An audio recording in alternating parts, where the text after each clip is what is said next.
Anti-vaccine lies cost lives. I just had a baby, 7 months old.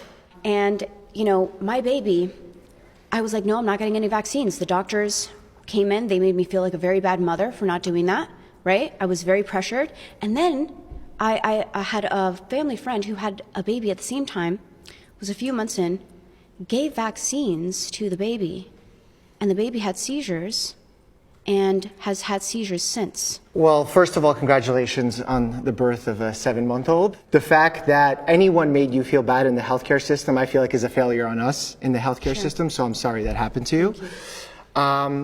In healthcare, it's very difficult to predict the future because there are so many unknowns and there's so many variables in healthcare. There are things that are that are outside of our control, and we try to do the best with the limited amounts that we can control.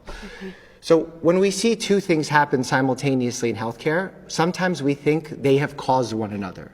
But unless we see a pattern of that happening over and over again on a large scale, right, it's more likely that this is just a coincidence of things happening at the same time. For example, I have a friend of mine who's a physician who vaccinates children very regularly. And they were about to give a child the vaccine, and before giving the vaccine, the child had a seizure. They went on and had more seizures throughout their life and ended up actually dying at a very young age because of a seizure disorder. The vaccine was never given.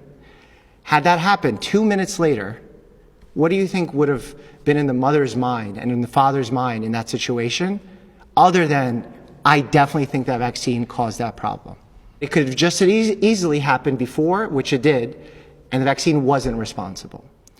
So it's very difficult when two things happen at the same time to be able to make an exact reason as to if that's what happened to cause it. So what we do is we admit that there's safety issues with vaccines. Right. They're not 100% safe. Nothing in life is 100% safe. Driving or walking here today is not 100% safe. I could have a heart attack right now. Cannot predict it. But what we can do is try to do the best that we can with the information that we have.